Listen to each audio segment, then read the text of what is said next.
नमस्कार अभ्यर्थियों। आज हम आपके लिए दो किताबों का समीक्षा लेकर के आए हुए हैं जो कि आधुनिक भारत के इतिहास से संबंधित है। एक किताब का नाम है स्पेक्ट्रम और दूसरी किताब का नाम है विपिन चंद्रा आधुनिक भारत का इतिहास। मुख्य तौर पर ये पुस्तकें यूपीएससी आईएएस एग्जाम के लिए, यूपी पीसीएस के लिए और आरओ के लिए ही पढ़ी जाती है।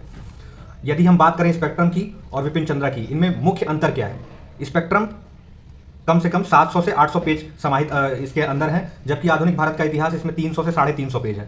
स्पेक्ट्रम की मुख्य बात यह है कि इसमें चीज़ें काफ़ी डिटेल में दी गई हैं। जैसा कि आप देख सकते हैं यहाँ पर इकाई अध्याय 1, इसमें चीज़ें जो है पूरी टू द पॉइंट, एक एक छोटी छोटी हेडिंग और उसके बारे में अंदर लिखा हुआ है। मैं आपको दिखाना चाहूँगा स्पेक्ट्रम का।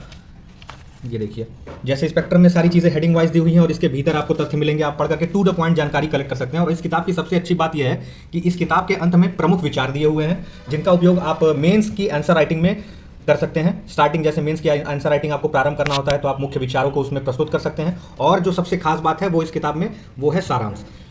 हर चैप्टर के, हर अध्याय के लास्ट में सारांश दिया हुआ है कि आपने इस चैप्टर में जो पढ़ा है वो सारी चीज़ें आप इसको शॉर्ट नोट्स के तौर पर इस्तेमाल कर सकते हैं, ताकि आपको परीक्षा के, जैसे ही आपकी कोई परीक्षा है, जैसे प्री की परीक्षा, तो आप चीज़ों को तेज़ी से रिवाइज कर पाएंगे, रिकॉल कर पाएंगे। अगर अब हम बात करें विपिन चंद्रा आधुनिक भारत का इतिहास, यह किताब यदि आपको पढ़नी है, यदि आप पहली बार पढ़ने जा रहे हैं तो ये आप इस किताब को पढ़ सकते हैं नॉवेल की तरह। ये किताब पढ़ने के बाद आपको आधुनिक भारत के बारे में, आधुनिक भारत के इतिहास के बारे में चीज़ें विस्तृत रूप से एक आपकी समझ हो जाएगी। वो समझ फैक्चुअल नहीं होगी, वो समझ फैक्चुअल बिल्कुल नहीं होगी, लेकिन वो समझ एक आपको आधुनिक भारत के कई दृष्टिकोण को समझने में सहायता मिलेगी। जैसे आप देखिए, इसमें 13 चैप्टर में सारी चीज़ें बताई गई हैं आधुनिक भारत के इतिहास में। मैं आपको दिखाता हूँ। ये देखिए, 13 चैप्टर इसमें दिए हुए हैं।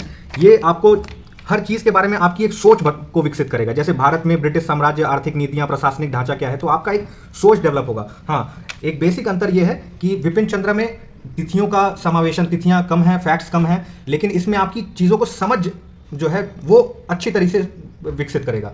ये मेन यहाँ पर अंतर है। यदि आपको और भी किताबों के बारे में ऐसी जानकारी चाहिए तो चैनल को सब्सक्राइब करें। धन्यवाद।